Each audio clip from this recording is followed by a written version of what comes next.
Hello friends, स्वागत है आप सबका एक बार फिर से हमारे यूट्यूब चैनल लर्न विद हुकुम पटेल में। चलिए तो फिर आज का क्लास बहुत ही ज़्यादा महत्वपूर्ण होने वाला है आप सबके लिए, क्योंकि पर्यावरण व शिक्षा शास्त्र के सारे टॉपिक्स को कंप्लीट करने वाले हैं इस वीडियो में लास्ट तक बने रहिए और इस सब्जेक्ट को अच्छे से क्लियर कर लीजिए। अगर इस सब्जेक्ट में आपको किसी भी तरह का कोई भी डाउट है तो किसी भी तरह का कोई भी डाउट नहीं रहने वाला है। जितने भी टॉपिक्स है इस सब्जेक्ट में ना, सारे चैप्टर्स एंड सारे टॉपिक्स को वन बाय वन डिस्कस करेंगे। फ्रेंड्स, सबसे पहले अगर आप चैनल में न्यू हैं तो हमारा चैनल जरूर सब्सक्राइब कर लीजिए, क्योंकि हम अपने चैनल में आपको शिक्षक भर्ती की तैयारी बहुत ही अच्छे से करा रहे हैं। इंग्लिश पेडागोजी, सीडीपी, पर्यावरण के अच्छे और इंपॉर्टेंट वीडियोस आप लोगों के लिए इन फ्यूचर भी लाने वाले हैं। तो चलिए फिर वीडियो स्टार्ट करते हैं। सबसे पहले हम चलेंगे चैप्टर नंबर 1 में। जैसा कि आपने देखा होगा सिलेबस हमारे पर्यावरण का, तो इसका सिलेबस सीटीईटी के सिलेबस से थोड़ा सा अलग है और इसमें कुछ ऐसे इंपॉर्टेंट और अलग डिफरेंट पॉइंट्स है जो हमको सीटीईटी में देखने को नहीं मिलते।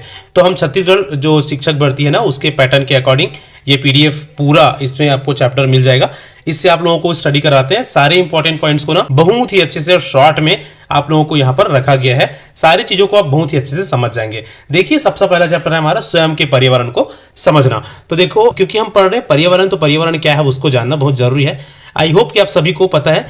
तो वह सभी चीजें जो हमारे चारों ओर हमको दिखाई देती है, जिसको हम अनुभव करते हैं या जिनके साथ अंतःक्रिया करते हैं, तथा जिस पर हमारा तथा अन्य जीवों का जीवन निर्भर करता है, पर्यावरण कहलाता है। मतलब हमारे आसपास जितनी भी चीजें दिख रही है ना, पेड़ पौधे, जीव जंतु, हवा, पानी, चीजें जिनसे हम घिरे हुए हैं, उसी को पर्यावरण बोलते हैं। याद रखिए, पर्यावरण कुछ और नहीं, वो समस्त चीजें जिनसे हम चारों तरफ से घिरे हुए हैं, सराउंडेड है, वही पर्यावरण कहलाती है। ठीक है। अब इसमें जैविक या अजैविक घटक सभी चीजें आ जाती है। जैविक घटक मतलब क्या? वो चीजें जिसमें जीवन हो उसको जैविक घटक बोलते हैं। जीव जंतु, जानवर, मानव, ठीक है, कीड़े मकोड़े, वो सभी जैविक घटक है। इवन जो पेड़ पौधे हैं ना, वो भी जैविक घटक में आते हैं, क्योंकि आप सबको पता होगा कि पेड़ों में भी जीवन होता है। अजैविक घटक की अगर हम बात करते हैं तो अजैविक घटक में पानी, मिट्टी, हवा, ये सारी जो चीजें हैं और भी बहुत सारी चीजें, वो सभी चीजें अजैविक घटक में आ जाती है। हम पर्यावरण के कुछ और घटक के बारे में बात करने वाले हैं, जिसको हम बोलते हैं प्राकृतिक घटक और सामाजिक और सांस्कृतिक घटक। देखिए, पर्यावरण का दायरा ना बहुत ही ज्यादा विस्तृत है, विशाल है। इस लंबी सूची को याद रखना व उनको समझ पाना संभव नहीं है। इस सूची को समझने के लिए इनको हम 2 श्रेणियों में विभाजित करेंगे। पहला एक को बोलेंगे प्राकृतिक पर्यावरण, दूसरे को बोलेंगे मानव का सामाजिक व सांस्कृतिक पर्यावरण। जैसा कि आपको हमने बताया कि इस वीडियो में पूरे चैप्टर्स को, पूरे पॉइंट्स को देखेंगे, तो एक तरह से एक महामैराथन क्लास आप लोगों का पर्यावरण के इस सब्जेक्ट के लिए। इस वीडियो को आप देख लीजिए, फिर पर्यावरण से रिलेटेड और ज्यादा थ्योरी में टेंशन लेने की जरूरत आपको नहीं पड़ेगी। बाकी आप प्रैक्टिस क्वेश्चन कर सकेंगे इन पूरे थ्योरी के बेस पर। चलिए आगे चलते हैं फटाफट। ये तो हो गया 2 अलग अलग घटक पर्यावरण का महत्वपूर्ण हमारे एग्जाम की वजह से, प्राकृतिक घटक और सामाजिक और सांस्कृतिक घटक। ठीक है। इसमें आर्थिक घटक भी शामिल होते हैं, जो हमारे सिलेबस में आप लोगों को देखने को मिल जाएगा।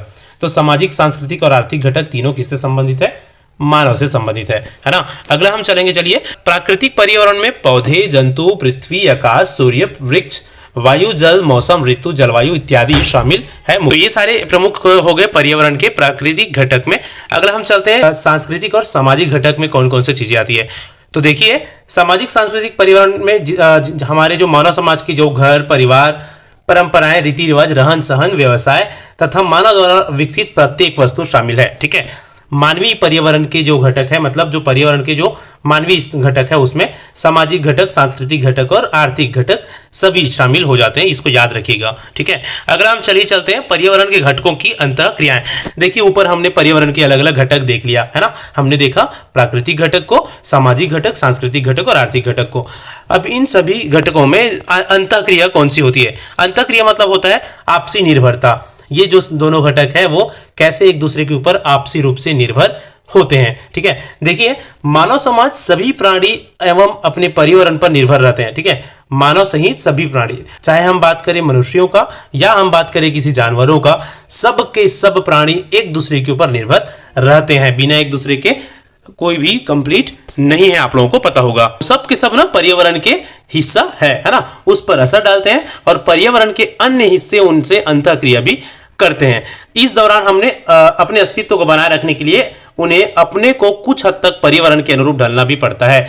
चाहे किसी भी प्राणियों का, किसी भी जीवधारियों का या किसी भी घटकों का हम बात करें। देखिए, अगर पर्यावरण में अपना अस्तित्व को बनाए रखना है, अपना अस्तित्व को कायम रखना है, तो एक दूसरे जो दूसरे घटक है पर्यावरण के, उनके साथ अंतःक्रिया ना जरूरी है, उन पर निर्भरता जरूरी है। विभिन्न उद्देश्यों को लेकर एक दूसरे के ऊपर निर्भर रहते हैं सभी घटक, ठीक है, चाहे हम बात करें मानवीय घटकों का या प्राकृतिक घटकों का, ठीक है। पर्यावरण के जितने भी घटक हैं वो सभी एक दूसरे के ऊपर निर्भर रहते हैं, एक दूसरे के साथ अंतःक्रिया करते हैं अपनी अस्तित्व बनाए रखने के लिए। इन अंतःक्रिया को निम्न रूप से हम समझ सकते हैं। देखिए, विभिन्न प्राणियों में अंतःक्रिया जैसे आहार श्रृंखला और खाद्य जाल। आप सबने ना आहार श्रृंखला और खाद्य जाल को पढ़ा होगा, इस चैप्टर में भी लास्ट में पढ़ने वाले। पारिस्थितिकी तंत्र नाम का एक चैप्टर है ना, 8वां चैप्टर, उसमें और अच्छे से इसको देखेंगे। तो आप देखे होंगे कि आहार श्रृंखला में ना सभी जो जानवर है या सजीव या निर्जीव है वो एक दूसरे के ऊपर क्या रहते हैं, निर्भर रहते हैं अपने खाना को लेकर या खाद्य जाल को लेकर। कोई किसी को खाता है तो कोई और किसी को खाता है, मतलब एक दूसरे को क्या करते हैं, अपने आहार के रूप में ग्रहण करते हैं। जैसे सपोज हम बात करें जो ग्रास है, जो इसको उत्पादक बोला जाता है, घास को, ये क्या करते हैं, ये इसको खाते हैं कोई टिड्डा, ठीक है, उस टिड्डे को खाता है कोई हम बोल सकते हैं मेढक, मेढक को कौन खा लेते हैं, कोई सांप खाता है, सांप को कौन खाता है, पीकॉक, मोर, या है ना, ऐसी कोई चीजें। तो इस तरह से जो खाद्य श्रृंखला है वो चलती रहती है कि नहीं।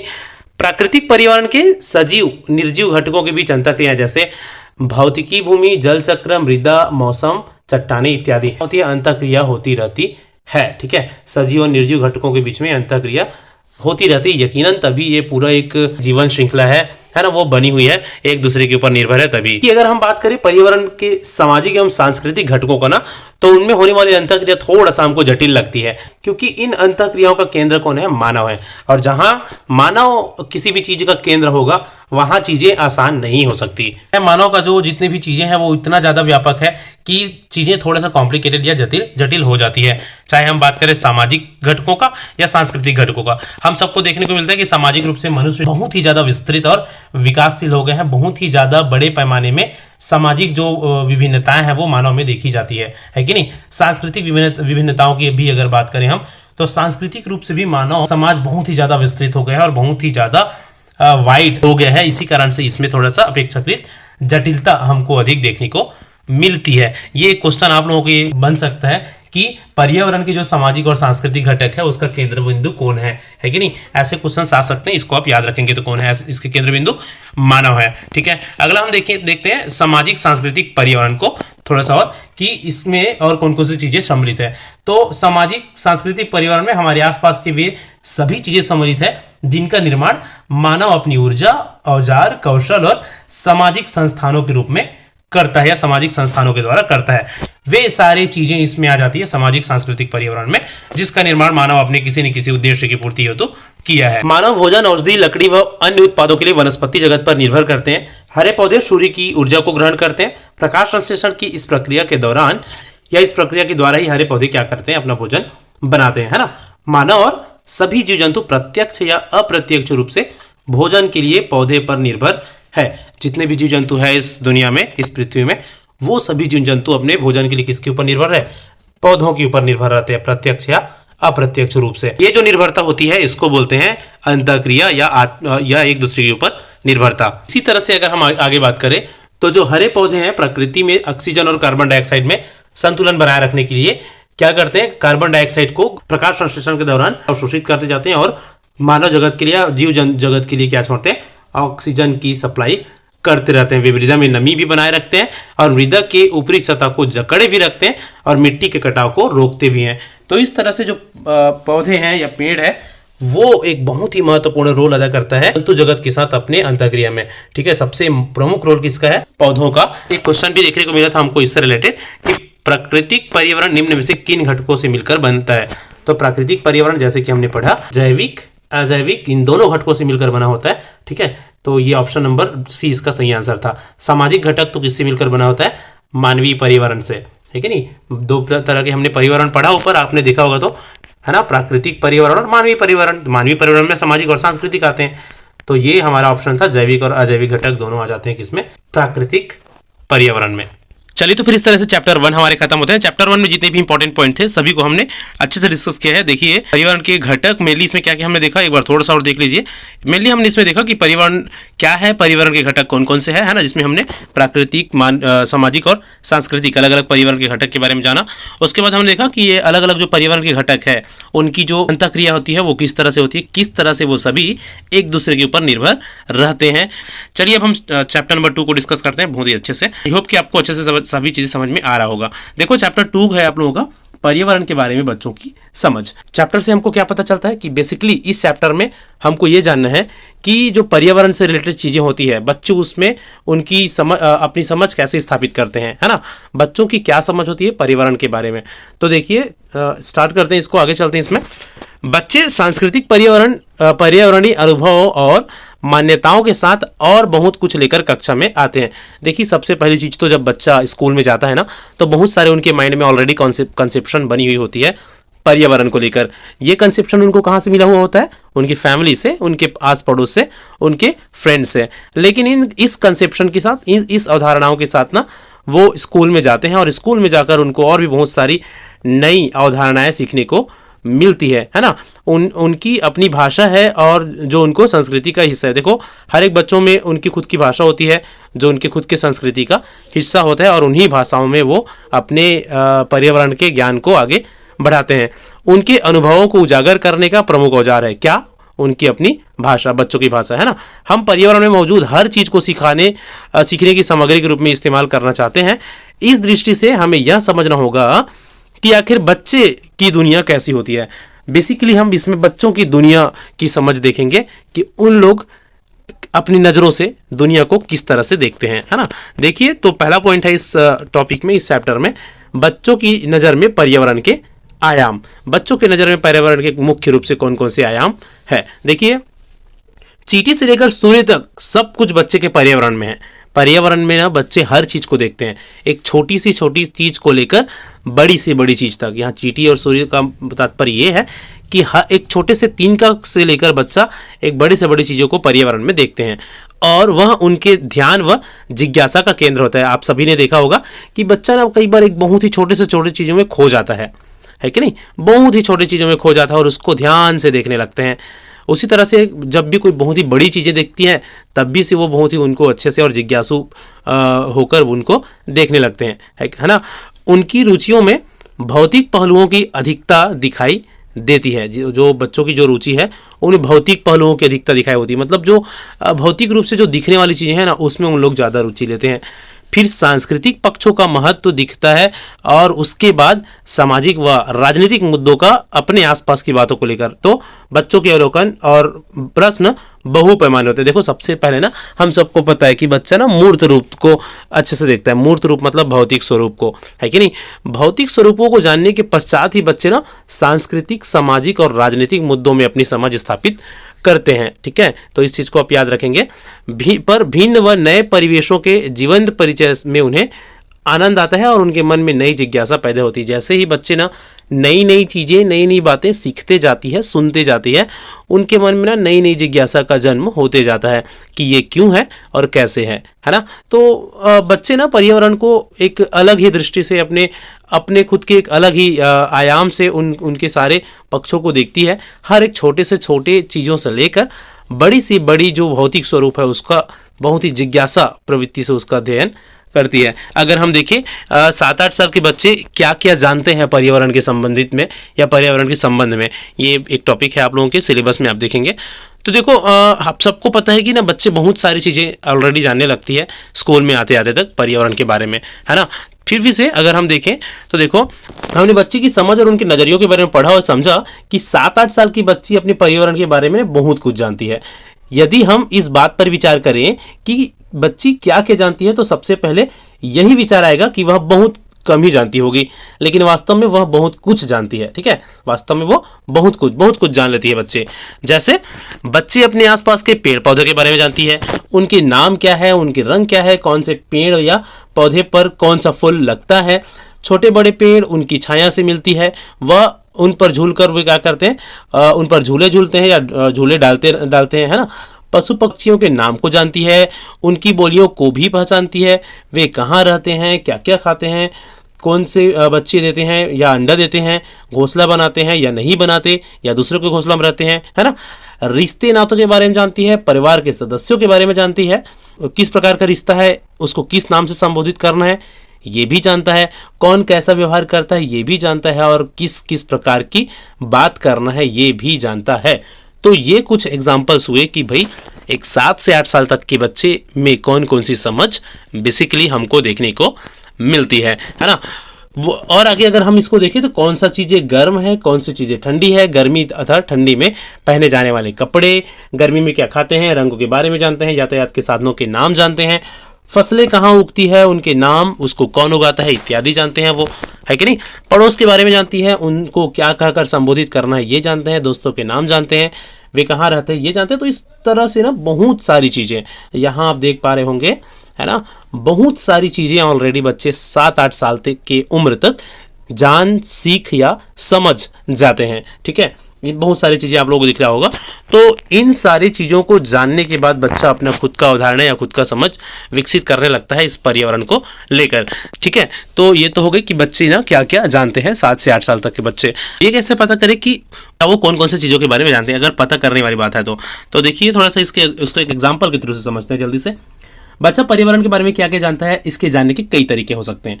ब्रिटेन की 3 प्राथमिक शालाओं के 75 विद्यार्थियों को अपने आसपास के पर्यावरण के अवलोकन में किया गया सर्वेक्षण और उसका विश्लेषण इस संदर्भ में एक उदाहरण प्रस्तुत करता है। देखो ब्रिटेन के ना 75 विद्यार्थियों के साथ एक सर्वेक्षण या अवलोकन का कार्य किया गया और ये पता लगाने की कोशिश किया गया कि आखिर बच्चा क्या क्या जानता है, ठीक है। देखिए इस सर्वेक्षण का मकसद यह था या यहाँ पता लगाना था कि बच्चों में अपने आसपास की नैसर्गिक जो बारीकी होती है, अपने आसपास की जो चीज़ें होती है उसकी कितनी समझ है ना, कितना कुछ वो ध्यान देते हैं, महसूस करते हैं और याद रख पाते हैं। दरअसल ब्रिटेन में लागू विज्ञान के देशव्यापी पाठ्यक्रम के मुताबिक कक्षा 2 और 3 के बच्चों को कुछ चुने हुए कुदरती आवासों की खोजबीन करनी होती है ना। ये एक उन लोगों को अवलोकन या सर्वेक्षण का कार्य कराया गया था, ठीक है। उन लोगों को क्या बोला गया, कुछ चुने हुए कुदरती आवासों की खोज करने के लिए बोला गया, उन्हें जानना और पहचानना होता है। 2री कक्षा के पाठ्यक्रम कहता है कि कम से कम 2 आवासों और उनमें बसे बाशिंदों मतलब पेड़ पौधों और पशु पक्षियों की जांच पड़ताल करें।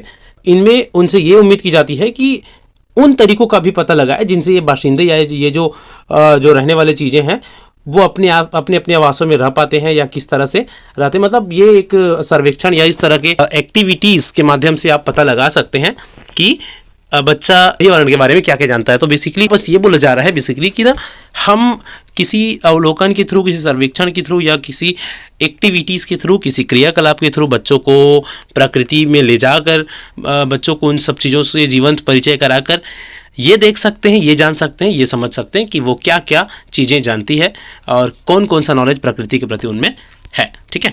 ओके, तो बेसिकली इस पॉइंट का क्या मतलब है, बेसिकली इस पॉइंट का ये मतलब है कि बच्चों को क्या करो, प्राकृतिक परिवेश में ले जाओ, ठीक है, उनसे कुछ एक्टिविटीज़ करवाओ और थोड़ा सा जानने की कोशिश करो कि बच्चा क्या क्या जानता है। अब एक इंपॉर्टेंट पॉइंट आती है इस चैप्टर में कि भाई जो बच्चे हैं उनकी जो समझ है, समझ विकसित करना है, उसमें हमारी जो भूमिका है वो किस तरह से होती है। हमारी मतलब क्या, एक टीचर का, एक समाज का या एक वयस्क का, उनकी भूमिका, ये इससे एक क्वेश्चन बना था लास्ट ईयर, मैं बता दूं, ठीक है। तो शिक्षक के तौर पर हमारी भूमिका का दूसरा महत्वपूर्ण हिस्सा मार्गदर्शक का है। देखिए बहुत ही इंपॉर्टेंट पॉइंट, एक शिक्षक के रूप में ना भूमिका क्या होती है, एक मार्गदर्शक की होती है, ठीक है। वो कैसे, ये देखिए बच्चों को ना कुछ कराना हो, ठीक है, बच्चों को कोई एक्टिविटी कराना हो मान के चलो, ठीक है, तो बच्चा उस एक्टिविटी को अपने आप करेगा तो वो अपने स्तर में उन सारी चीज़ों को कर पाएगा। हालांकि उनमें उन लोगों को मजा आएगा, लेकिन बहुत सारी चीज़ें होंगी जिसको उन लोग नहीं समझ पाएंगे जब तक उनको कोई मार्गदर्शक या गाइड करने वाला ना हो। जैसे कि एक और यहाँ पर एक चीज़ें एग्जाम्पल के स्वरूप में ले लेते हैं। देखो एक बुक है और एक बुक, बच्चों को बोला गया कि इस बुक को आप पढ़ के समझ लीजिए।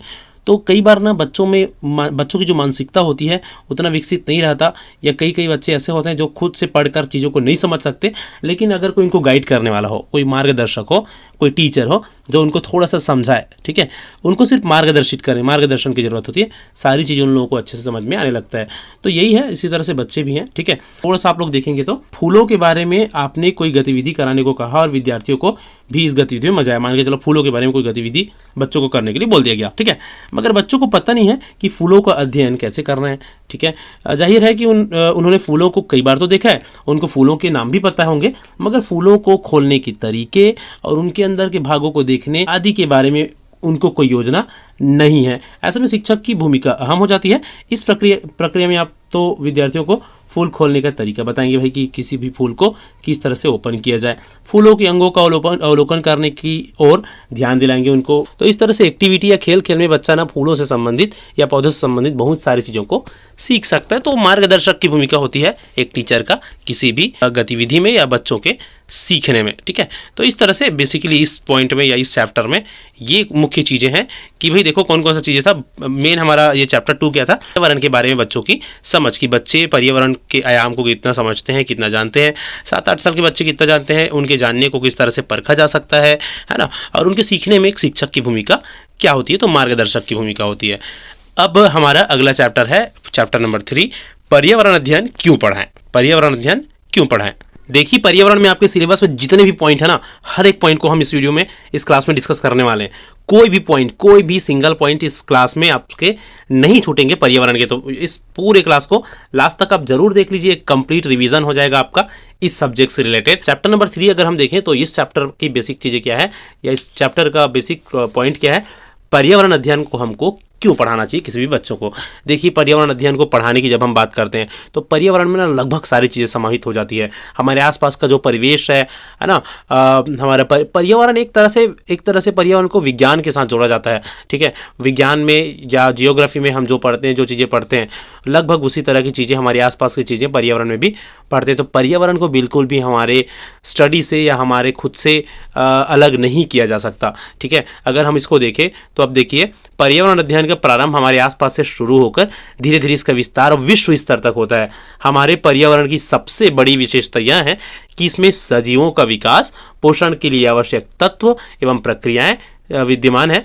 पर्यावरण अध्ययन में यह अपेक्षा होती है कि बालक अपने परिवेश के बारे में जाने व समझे। देखिए अगर हम पढ़ लिख रहे हैं और अपने परिवेश के बारे में नहीं जान रहे हैं, नहीं समझ रहे हैं, तो उसका कोई उतना ज़्यादा वैल्यू या उतना ज़्यादा इंपॉर्टेंस नहीं रह जाता है। सबसे पहले आप अपने परिवेश को समझो, अपने परिवेश को जानो, अपने आसपास की चीज़ों को जानो, तभी उसके बाद ही कोई दूसरी नॉलेज अगर आप गेट कर रहे हैं तो तभी वो वैल्यूएबल हो पाएगा। इसलिए पर्यावरण का अध्ययन ना बहुत ही ज़्यादा इंपॉर्टेंट होता है, ठीक है। इसमें थोड़ा सा आगे देखिए, जानकारी पर्यावरण से रिलेटेड जानकारी प्राप्त करें और उन जानकारियों का अपने स्तर पर संकलन व विश्लेषण करते हुए व्यवहारिक दृष्टि से उपयुक्त निष्कर्ष निकालें और निर्णय लेने की क्षमता का विकास कर सके। मतलब कुल मिलाकर बच्चे पर्यावरण से संबंधित जानकारी प्राप्त करें, उस जानकारी का संकलन करें, विश्लेषण करें, व्यवहारिक दृष्टि से उस पर निष्कर्ष निकाले, अपना निर्णय ले सके, ठीक है, और उनमें इस तरह की क्षमताओं का विकास हो सके। इसलिए बच्चों को पर्यावरण का अध्ययन करना जरूरी होता है, ठीक है। अवलोकन करना, पहचानना, जानकारी एकत्रित करना, उसमें उन्हें दर्ज करना, विभेदीकरण, तुलना, वर्गीकरण, समानीकरण, सहसंबंधता, पर्यावरण के विभिन्न आयामों का, है ना, समस्या की पहचान, पर्यावरण से संबंधित, परिवेश से संबंधित क्या समस्या है, ठीक है। ये सारी चीज़ों के कारण पर्यावरण का अध्ययन इंपॉर्टेंट हो जाता है एक स्कूल में बच्चों के लिए, ठीक है। अगला हम चलते हैं भाई कि पर्यावरण अध्ययन व पर्यावरण शिक्षा में क्या कुछ अंतर है। पर्यावरण अध्ययन व पर्यावरण शिक्षा। देखिए शिक्षकों के लिए यह आवश्यक है कि वे पर्यावरण अध्ययन और पर्यावरण शिक्षा में अंतर को साफ तौर पर समझे। As a teacher it is quite important for you कि एटलीस्ट आपको ये जो डिफरेंसेस है वो क्लियर होनी चाहिए। वास्तव में वहाँ पर ये बात करना इसलिए आवश्यक है क्योंकि अक्सर पर्यावरण अध्ययन एवं पर्यावरण शिक्षा को समानार्थी रूप में देख लिया जाता है। एक बहुत ही इंपॉर्टेंट और बहुत ही बेसिक बात है, अच्छे से देखिए इसको। पर्यावरण अध्ययन और पर्यावरण शिक्षा में कुछ डिफरेंसेस है, वो क्या है देखिए। इसलिए हम किसकी बात कर रहे हैं, पर्यावरण शिक्षा का। देखिए पर्यावरण शिक्षा एक अलग चीज़ है और पर्यावरण अध्ययन एक अलग चीज़ है।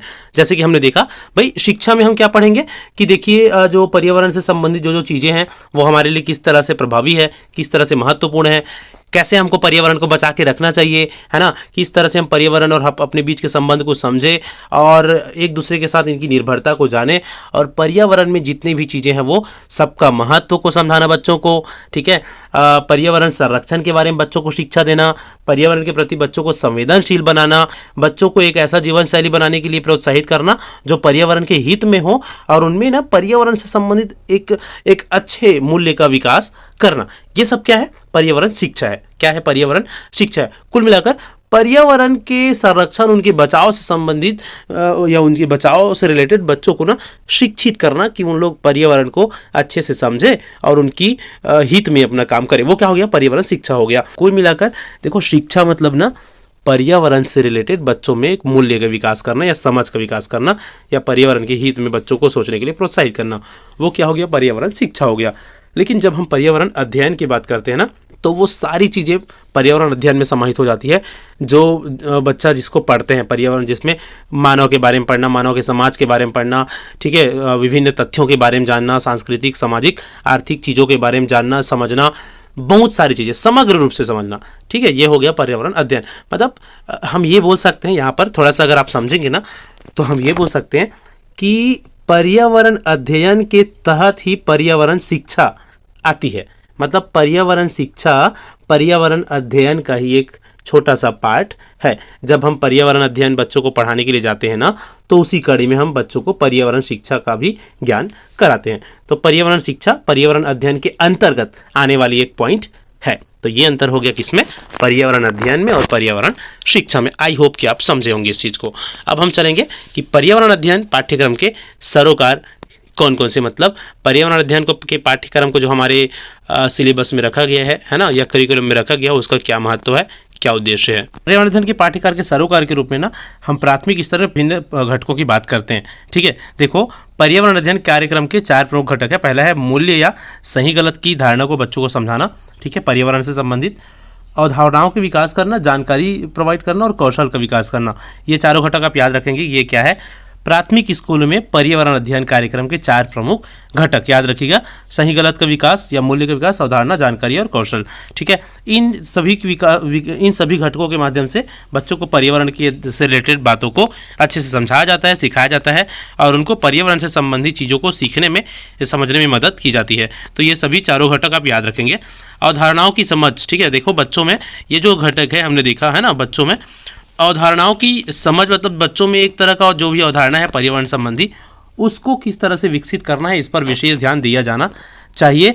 जब भी बच्चों से हम कुछ भी चीज़ें पूछ रहे हैं तो उनकी जो अवधारणात्मक जो कौशल है वो विकसित होना चाहिए। उनमें जो भी ज्ञान है वो अवधारणा के बेस पर क्लियर होना चाहिए। उनका जो कॉन्सेप्ट है वो स्पष्ट होनी चाहिए, तभी वो किसी भी चीज़ को बहुत ही अच्छे से सीख व समझ पाता है। तो ये विशेष चीज़ है, ठीक है।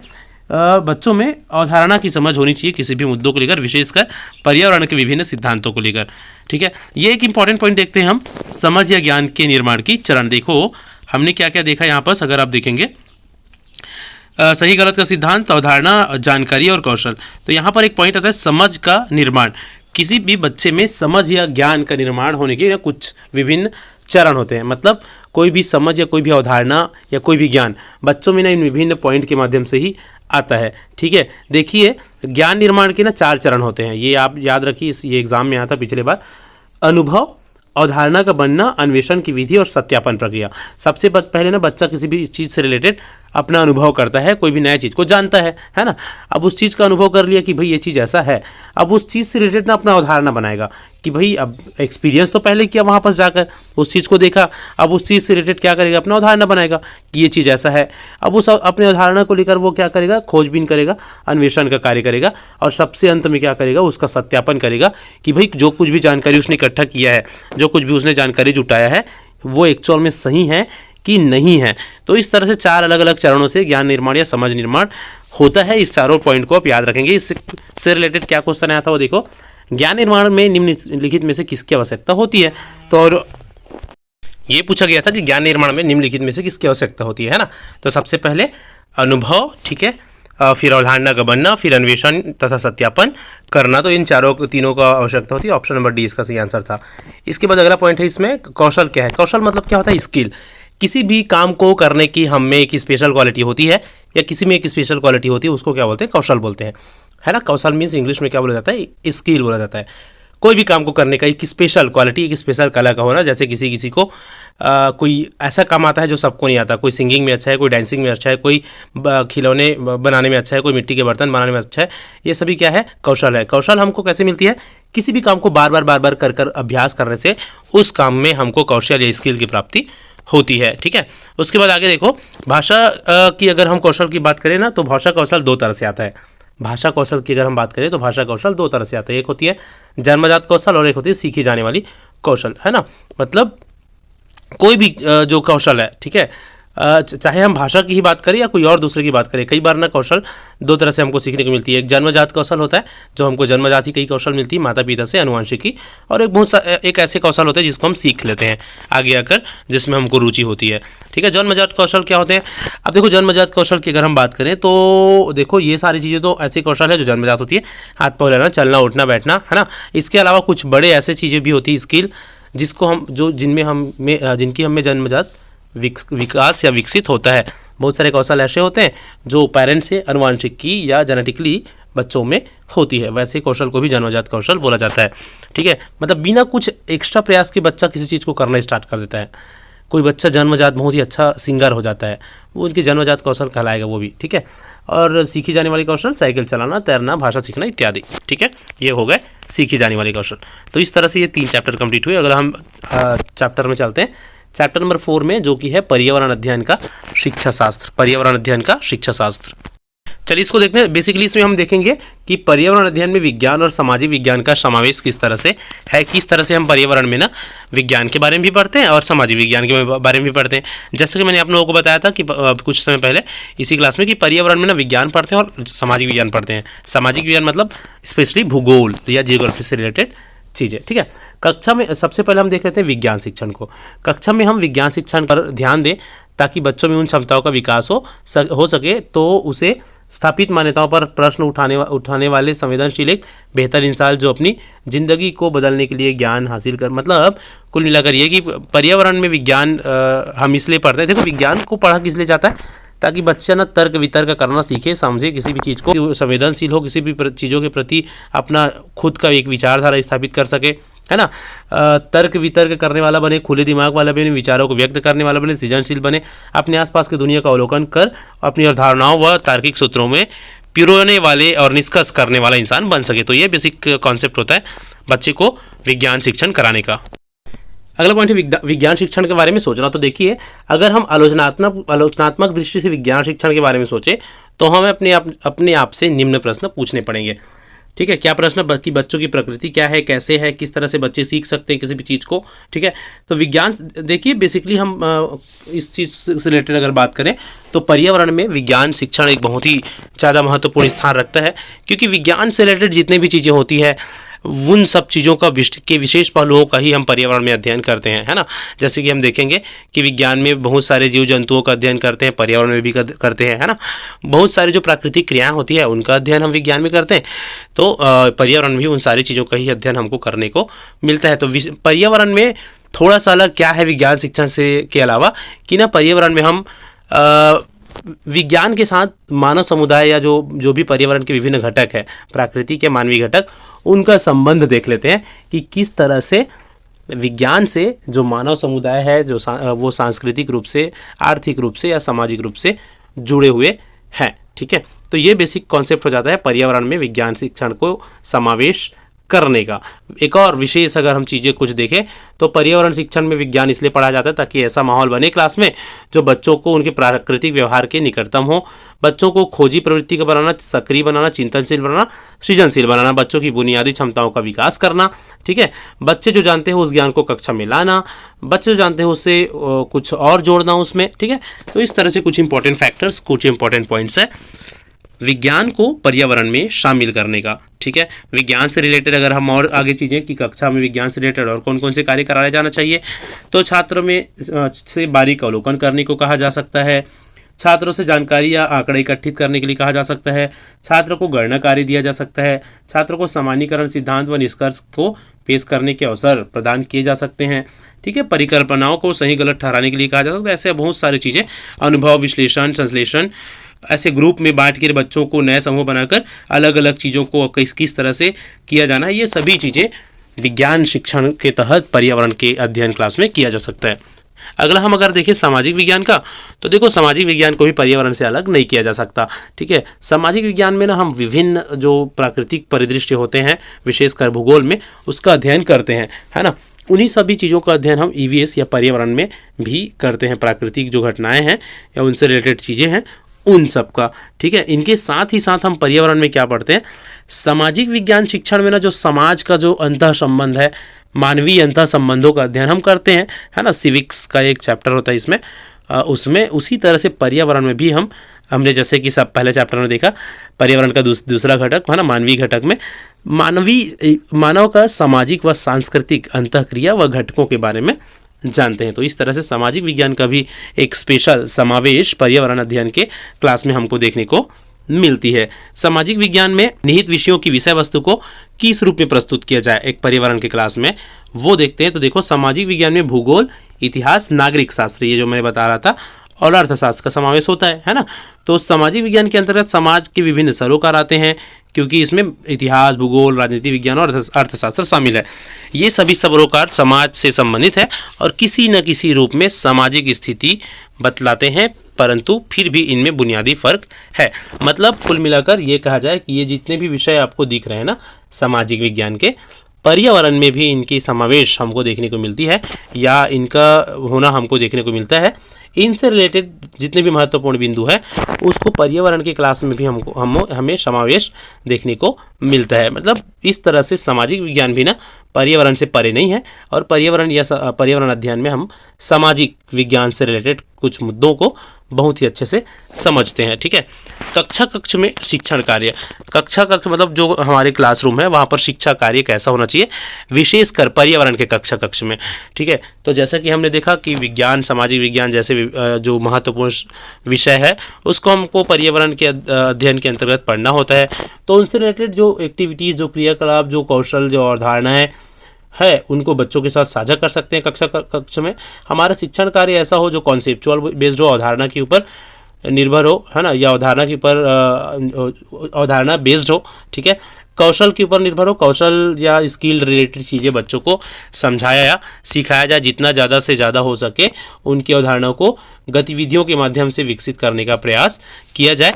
और सारी चीज़ों को क्योंकि गतिविधि के माध्यम से करते हैं तो बच्चों में ना अवधारणा स्पष्ट होने में मदद मिलती है। तो इस तरह से कुल मिलाकर हमारी जो कक्षा है ना वो क्या होनी चाहिए, एक्टिविटी बेस्ड होनी चाहिए, जिसमें विज्ञान, सामाजिक विज्ञान जैसे विषयों का एक स्पष्ट समावेश हो। जो भी महत्वपूर्ण मुद्दे हैं, है ना, उसको हम पर्यावरण के क्लास में बच्चों को अच्छे से उनके जीवन से जोड़कर उनको समझाए या सिखाए। ठीक है, चित्रों को समझना, ये भी एक पॉइंट है हमारे इस चैप्टर में, चित्रों को समझना।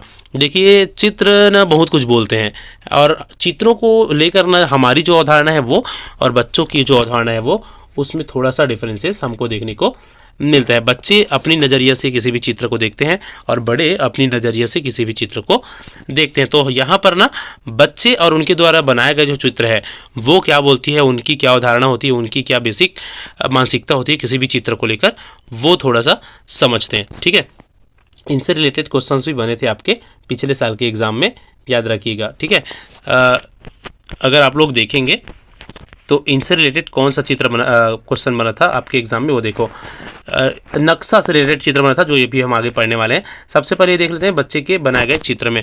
ये एक बच्चा का बनाया हुआ चित्र है। ठीक है, इसमें बच्चा एक कोई पर्सन का चित्र बनाया, उसको फूल पकड़ा हुआ दिखाया गया है। अब बच्चे के नज़र में उनकी जो कॉन्सेप्ट है इस चित्र को लेकर, वो उनकी अपनी अलग सोच है, उनकी अलग कॉन्सेप्ट है ना। बच्ची के लिए इन रेखाओं में काफ़ी विस्तृत अर्थ छिपा हुआ होता है। देखो, बच्चे जो चित्र बनाते हैं ना, हमको तो वो चित्र बहुत ही सामान्य लगता है, लेकिन उस चित्र के पीछे बच्चों की जो मानसिकता होती है, उनकी जो सोच, उनकी जो समझ होती है, वो बहुत ही ज़्यादा विकसित होती है और डिफरेंट होती है। बच्चे जो कुछ भी ड्रॉ कर दे, एक सिंपल लाइन भी अगर ड्रॉ कर दे रहे हैं बच्चे ना, तो उसके पीछे एक अलग उद्देश्य होता है बच्चों का, उसके पीछे उनका कुछ अलग सोच होता है।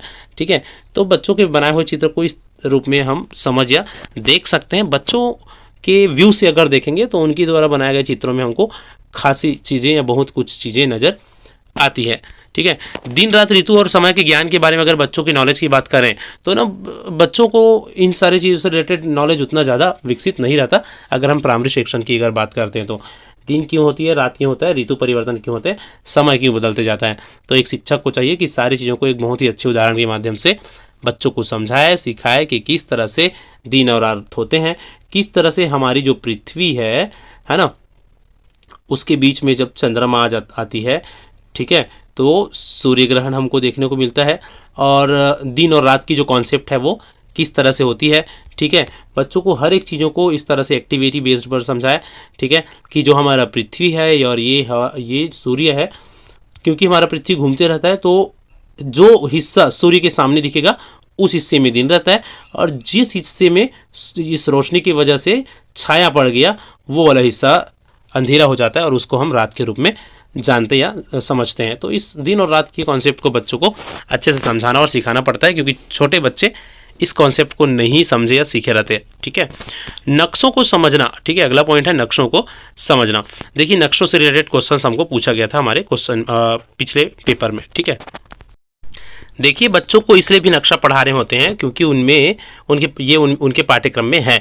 उन्हें अपने जिले व राज्य से देश से जोड़ना होता है या जूझना होता है। नक्शों को इस्तेमाल करने में जो क्षमताएं लगती है वे चित्र पढ़ने व बनाने की क्षमताओं से थोड़ा अलग है। देखो, चित्र बनाना और नक्शा बनाना दोनों थोड़ा सा अलग होता है। ठीक है, नक्शे भी चित्रों की तरह द्विविमीय निरूपण है, हालांकि नक्शा भी चित्र की तरह द्विविमीय। देखो, द्वि मतलब 2D। ठीक है, 3D आप जानते हो, 3D मतलब जिनके 3 आयाम होती है, जिसको छुएं तो वो क्या हो, उसका शेप हमको नजर आओ। 2D मतलब जो भी हम ऐसे समतल पेज में बना रहे हैं ना, समतल पेज में जो कुछ हम चित्र वगैरह बनाते हैं उसको 2D या द्विविमीय निरूपण कहते हैं। इस चीज़ को अब आप याद रखिएगा। 3विमीय निरूपण किसको बोलेंगे? 3D को। 3D पिक्चर आप जानते होंगे। ठीक है, नक्शा भी द्विविमीय होता है और चित्र भी द्विविमीय होता है या 2D होता है ना। नक्शों को देखकर आप सहमत होंगे कि इन्हें पढ़ने व बनाने के लिए हमें इनकी रचना की कुछ परंपराएं पता होनी चाहिए। जब भी हमको नक्शा बनाना हो तो नक्शा बनाने से रिलेटेड कुछ चीज़ें होती है जो हमको समझ में आनी चाहिए, पता होनी चाहिए। नक्शा और चित्र एक ही चीज़ नहीं है, इस बात को विशेष कर आप याद रखेंगे। इस बात को समझने के लिए हमें यह देखना होगा कि नक्शे में क्या दर्शाया जाता है और किसी चित्र में क्या दर्शाया जाता है, दोनों के बीच में अंतर बेसिकली क्या है। ठीक है, तो दोनों के बीच में बुनियादी अगर अंतर की हम बात करें नक्शे और चित्र में, ये पेपर में आया था, इसको अच्छे से आप समझ लेंगे। ठीक है, तो क्या क्या अंतर होते हैं बुनियादी नक्शा और चित्र में, वो देख लो। देखिए, सबसे पहला अंतर है दृष्टिकोण का। किस चीज़ का? दृष्टिकोण या नज़रिया का। नक्शे में नज़रिया का कोई असर नहीं होता, जबकि चित्र में इसका होना जरूरी है, अर्थात नक्शा एक सपाट निरूपण है। भाई देखो, नज़रिया या दृष्टिकोण, एक चित्र को देख कर ना आदमी अपने अपने नज़रिया, अपने अपना दृष्टिकोण होता है किसी भी चित्र को देखने का। एक ही चित्र से ना बच्चे या जो भी बड़े भी है अपना अपना अलग अलग कॉन्सेप्ट या अलग अलग उस चित्र को बनाने के पीछे उद्देश्य समझ सकते हैं। ठीक है, चित्र है, उस चित्र को देखकर अलग अलग पर्सन का अपना अलग अलग नज़रिया होगा उस चित्र को देखने का। लेकिन नक्शा में कोई नज़रिया नहीं होता, नक्शा में नज़रिया का कोई असर नहीं होता। भाई नक्शा है तो नक्शा है, भारत का नक्शा है, अब इसमें कौन क्या नज़रिया, भाई भारत के नक्शा में ये इधर क्या है, राज्य है, यहाँ पर ये राज्य है, ये सारी चीज़ें, वो तो नक्शा हो गया। चित्रों को देखने के लिए दृष्टिकोण की आवश्यकता होती है, नज़रिया अलग अलग हो सकता है, लेकिन नक्शे के लिए नज़रिया अलग नहीं हो सकता, मतलब नज़रिया का कोई असर नहीं होता। ठीक, पहली पॉइंट। दूसरा, पैमाना। नक्शे का एक पैमाना होनी चाहिए, यानी नक्शा बनाते समय मुझे यह तय करना होगा कि मेरे नक्शे में 1 सेंटीमीटर की दूरी एक निश्चित दूरी को दर्शाती है। यह पैमाना 2 नक्शों में अलग अलग हो सकता है, किंतु एक ही नक्शे में पैमाना नहीं बदल सकता। लेकिन चित्र में ऐसे कोई पैमाना की ज़रूरत नहीं पड़ती है। कुछ भी बनाओ, कैसे भी बनाओ, कितना भी छोटा बनाओ, कितना भी बड़ा बनाओ, पैमाने का चित्र में कोई महत्व नहीं होता। बहुत ही इंपॉर्टेंट पॉइंट। ठीक है, तीसरा, निरूपण या उसको चित्र को बनाने के प्रकार या नक्शे को बनाने के प्रकार। चित्र और नक्शे 2 बिल्कुल अलग तरह के निरूपण हैं। जब हम चित्र बनाते हैं तो हम असलियत में उस रूप में प्रस्तुत करना चाहते हैं जैसा वो दिखता है। जब भी हम चित्र बनाते हैं ना, तो हम ये कोशिश करते हैं जैसे कोई चीज़ दिख रहा है, जैसे एक चिड़िया का चित्र बना रहे हैं तो कोशिश करेंगे कि वो वैसे ही बने जैसा वो दिखता है। लिहाजा हम द्विविम में दिखाने के लिए तमाम तकनीकों का उपयोग करते हैं, किंतु नक्शा 3 विमाओं को दिखाने का प्रयास नहीं करता। यह एक द्विविमीय सतह को द्विविमीय में ही प्रस्तुत करने का प्रयास होता है।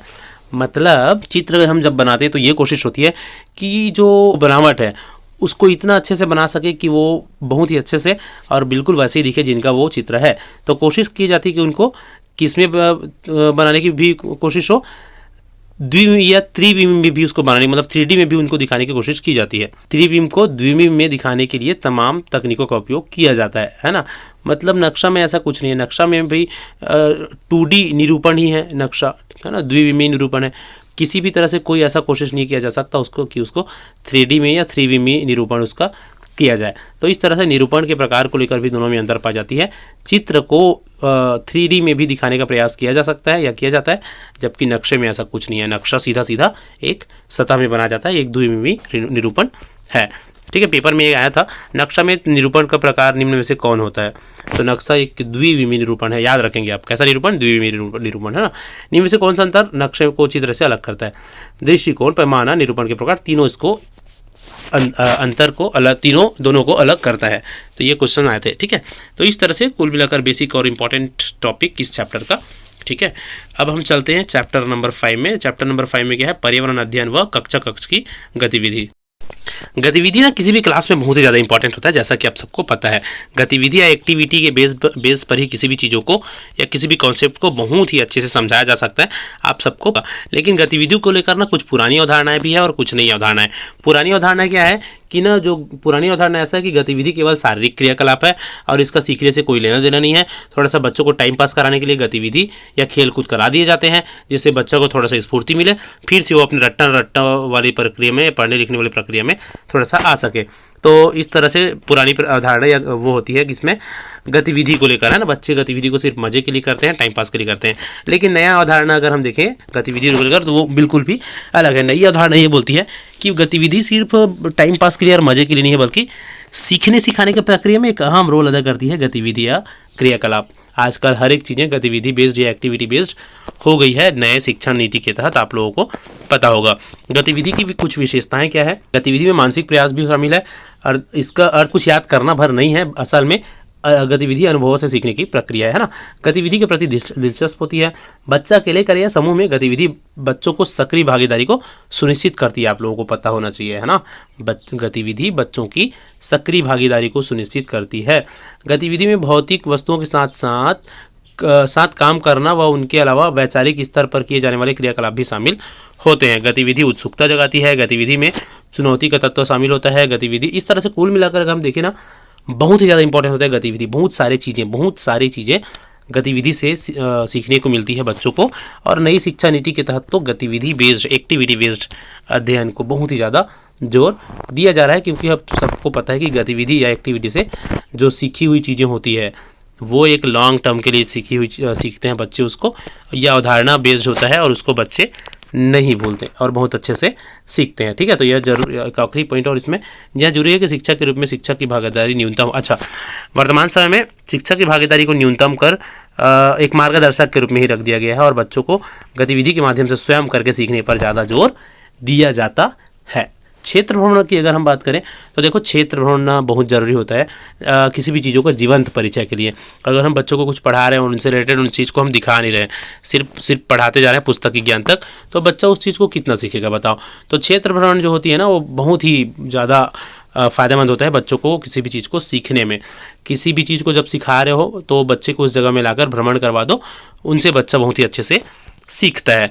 भ्रमण में जाने से पहले इन सभी चीज़ों को स्पेशल ध्यान में रखना चाहिए अगर बच्चों को ले जा रहे हैं तो। अखबार, पुरानी पत्र पत्रिकाएँ, कॉपी पेंसिल, एक बैग वगैरह, है ना, और खुदाई वगैरह करने के लिए कुछ चीज़ें जिससे बच्चों को कुछ चीज़ों को दिखाया जा सके अगर ज़रूरी पड़े तो। सर्वे बहुत ही ज़्यादा महत्वपूर्ण होता है बच्चों को सिखाने या समझाने में।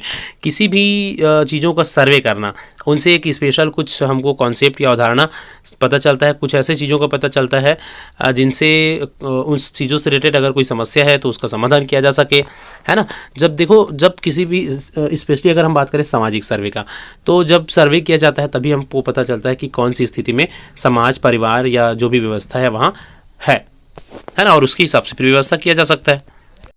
तो सर्वे बच्चों से कराना चाहिए। बच्चों से किस तरह के सर्वे कराएं, जैसे उनके गांव में कितने लोग हैं, वहाँ कौन कौन से व्यवसाय के लोग हैं, क्या क्या वहाँ है, कौन कौन से सुविधाएं उनके गांव में हैं, कौन कौन सी सुविधाएं उनके गांव में नहीं हैं, पानी, ईंधन, खाने पीने की चीज़ें, मकान, कपड़ा, स्कूल आदि सबसे रिलेटेड बच्चों को सर्वे कराएं। इनसे एक तरह का उनके ज्ञान में वृद्धि होती है, ठीक है। और सर्वे बच्चों को सीखने में, जब बच्चा सर्वे करते हैं ना तो सब चीज़ों को खुद से कर सीखते हैं। तो ये वाला जो सीखना होता है वो लॉन्ग टर्म के लिए होता है और वो कभी इस चीज़ को भूलते नहीं है। अगर हम बात करें पुस्तकालय का, तो देखो पुस्तकालय बहुत ही ज़्यादा महत्वपूर्ण स्थान रखता है किसमें, बच्चों को सिखाने में। किसी भी स्कूल में पुस्तकालय का होना बहुत ही ज़्यादा महत्वपूर्ण है। कि जो NCF 2005 है ना, वो ये बोलता है कि बच्चों को ना उनकी रुचि के हिसाब से पुस्तक पढ़ने दिया जाए, उनकी रुचि के हिसाब से उनको मौका दिया जाए अलग अलग विषयों को जानने का, जिनसे अपनी रुचि के हिसाब से जो भी विषय उनको अच्छा लग रहा है उसमें अपना पर्याप्त वो विकास कर सके। तो इन सब चीज़ों को एक पुस्तकालय बहुत ही अच्छे से प्रोवाइड कराता है बच्चों को। तो हर एक स्कूल में पुस्तकालय होने अनिवार्य है, जिनसे बच्चे अपने रुचि के हिसाब से चीज़ों को पढ़ सके, जान सके, सीख सके, समझ सके। इससे रिलेटेड एक क्वेश्चन आया था, प्रोजेक्ट कार्य कराए जाने का प्रमुख उद्देश्य क्या है। तो प्रोजेक्ट कार्य कराए जाने का प्रमुख उद्देश्य क्या है भाई, बहुत ही इंपॉर्टेंट चैप्टर है, इनसे रिलेटेड क्वेश्चंस बनते हैं, थोड़ा सा अच्छे से देखिएगा। देखिए पारिवारिक व्यवस्था की अगर हम बात करते हैं तो परिवार ना दो तरह के हमको देखने को मिलती है, एक तो होती है एकल परिवार और एक हमको देखने को मिलती है संयुक्त परिवार। एकल परिवार मतलब क्या, एक दो देखो संयुक्त परिवार और एकल परिवार के कुछ विशेषताएं हैं प्रमुख, उनको देख लेते हैं। एकाकी या एकल परिवार में सदस्य संख्या कम होती है, जबकि संयुक्त परिवार में सदस्य संख्या ज़्यादा होती है। एकल परिवार में साधारणतः एक या दो पीढ़ी के ही सदस्य होते हैं। मतलब एकल परिवार मतलब किसको बोलेंगे, हम दो हमारे दो माता पिता हो गए और उनके बच्चे हो गए, वो एकल परिवार कहलाते हैं। लेकिन उनके साथ साथ अगर उनके जो भाई है या चाचा है, चाचा चाची, सभी भी अगर साथ में रह रहे हैं, हाँ, वो संयुक्त परिवार कहलाती है। संयुक्त परिवार में सामान्यतः 3 और कभी कभी 4 पीढ़ी तक के भी लोग होते हैं। ठीक है, एकाकी या एकल परिवार विवाह संबंध पर आधारित होता है, संयुक्त परिवार प्रधानतः रक्त संबंध पर आधारित होता है। एकल परिवार विवाह संबंध पर आधारित, मतलब ये इंपॉर्टेंट पॉइंट है, यहाँ याद रखेंगे। विवाह संबंध पर कैसे, कोई भी एक पर्सन है, किसी भी स्त्री को विवाह करके लाते हैं, ठीक है, और उनकी वैवाहिक संबंध स्थापित हो जाती है, या तो उन लोगों का जो संबंध है, उन लोगों का जो परिवार है वो विवाह के आधार पर है, क्योंकि विवाह करके लाए हैं, उसके बाद उनके बच्चे भी होंगे, तो वो जो 4 लोग हैं विवाह संबंध कहलाएगा। लेकिन रक्त संबंध किसको बोलते हैं, जो जैसे मान के चलो 2 भाई है ना, दोनों भाई के फिर बच्चे हो गए, तो ये लोग एक दूसरे से रक्त संबंध के साथ एक दूसरे से जुड़े हुए होते हैं, और ये जो परिवार है वो रक्त संबंध के आधार पर आधारित परिवार या संयुक्त परिवार कहलाते हैं। ठीक है, तो 2 तरह के विशेषता, अगर मुख्यतः अगर हम बात करें एकल परिवार का, तो वो उसका आधार होता है विवाह संबंध, और संयुक्त परिवार की अगर बात करें तो उसका आधार होता है रक्त संबंध। ठीक है, इस चीज़ को आप विशेषकर याद रखेंगे। अगला देखो, एकल परिवार में स्त्रियों की तुलना में अच्छा, एकल परिवार में ना स्त्रियों की स्थिति बहुत ही अच्छी होती है संयुक्त परिवार की अपेक्षा, क्योंकि एकल परिवार में अभी वो है, उनके हस्बैंड है या उनकी पति है, और ज़्यादातर अधिकार इनको प्राप्त होता है अपने बच्चों से रिलेटेड, और स्वतंत्रता भी प्राप्त होती है। लेकिन संयुक्त परिवार में स्त्रियों की स्थिति थोड़ा सा निम्न होती है, उनको विशेष ज़्यादा अधिकार प्राप्त नहीं होते। इनसे रिलेटेड एक क्वेश्चन आया था, निम्न में से कौन सा संयुक्त परिवार का लाभ है। तो संयुक्त परिवार में बच्चों का बेहतर अध्ययन, आपसी समायोजन और एकता एवं अनुशासन, तो सभी है ना। देखो भाई, एकता का विकास होता ही है, आपसी समायोजन का भी विकास होता है, बच्चों का अध्ययन भी बेहतर होता है, क्योंकि संयुक्त परिवार, हालांकि इसमें कई अलग अलग पहलू है। वैसे कई लोगों का ये मानना है कि एकल परिवार में जो बच्चे हैं, बच्चों का अध्ययन वो बहुत अच्छे से हो पाएगा, क्योंकि वो उनके जो माता पिता हैं उनको अच्छे से अध्ययन करने देते हैं, और संयुक्त परिवार में बहुत सारी चीज़ों के कारण अध्ययन कार्य बच्चों का अच्छे से नहीं हो पाता है। लेकिन ओवरऑल अगर देखें ना, तो ऐसा नहीं है, वो एक रॉन्ग कंसेप्शन है। आई थिंक संयुक्त परिवार में बच्चों का अध्ययन बेहतर होगा, क्योंकि जो भी है उनके दादा परदादा, उन लोग अच्छे से उनको समझाते सिखाते भी हैं, आपसी समायोजन की क्षमता बढ़ती है एक दूसरे के साथ, एकता भी का विकास की भावना का भी विकास होता है, अनुशासन भी सीखते हैं बच्चे अपने बड़ों से। तो इस तरह से उपरोक्त तो सभी इसका सही आंसर हो जाएगा। अब देखें हम इस चैप्टर में बहुत ही इंपॉर्टेंट पॉइंट, सामाजिक बुराइयाँ। देखो बहुत सारे सामाजिक बुराइयाँ होती हैं, ठीक है, इससे रिलेटेड क्वेश्चंस भी पिछले साल पूछे गए थे। कुछ सामाजिक बुराइयां जो हमारे चैप्टर में दिया गया है उनकी चर्चा हम अभी करने वाले हैं। ठीक है, देखो पहला है बाल विवाह। बाल विवाह क्या होता है, 18 साल से पहले विवाह कर देना किसी भी बच्चे का, लड़कियों का 18 साल से पहले और लड़कियों का 21 साल से पहले, जो विवाह का न्यूनतम उम्र है उनसे। ठीक है, तो ये बाल विवाह कहलाती है। हमारे देश में विशेषकर ज़्यादा बाल विवाह हमको देखने को मिलता था पहले, अभी तो थोड़ा सा कम हो गया है, लेकिन पहले बहुत ही ज़्यादा बाल विवाह हमको देखने को मिलता था। इनसे रिलेटेड बहुत सारे कानून भी बने, कानून पूछ दिए जाते हैं, आप याद रखेंगे।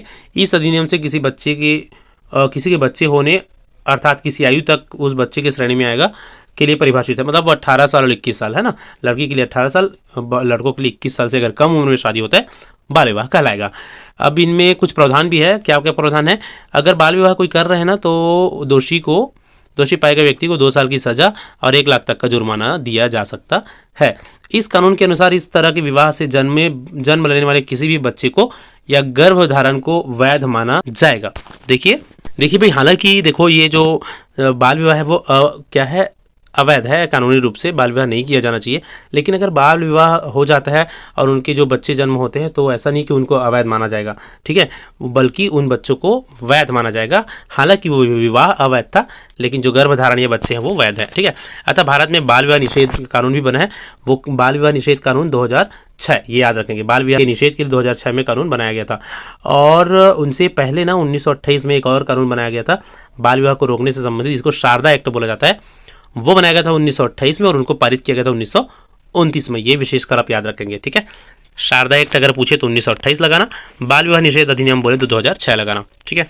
चलिए अगला चलते हैं दहेज प्रथा में। दहेज प्रथा मतलब शादी में आप लोग देखे होंगे कि कुछ विशेष गिफ्ट के रूप में सामान दिए जाते हैं और उसको दहेज प्रथा बोला जाता है। ये भारतीय समाज में बहुत ही ज़्यादा प्रचलन में है, ठीक है। दहेज अधिनियम कानून भी है 1961, दहेज अधिनियम कानून 1961। इसके तहत सेक्शन 3 और 4, सेक्शन 3 के तहत दहेज लेना और देना दोनों अपराध है, ठीक है।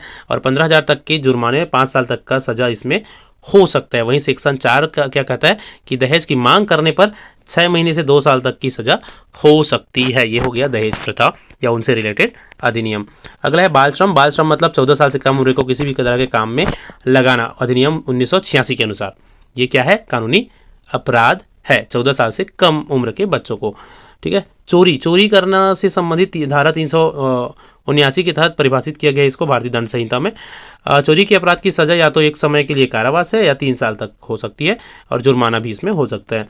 व्यसन मतलब जो क्या होती है, नशाखोरी वगैरह, तो ये भी एक बहुत ही बुरी लत है, ठीक है।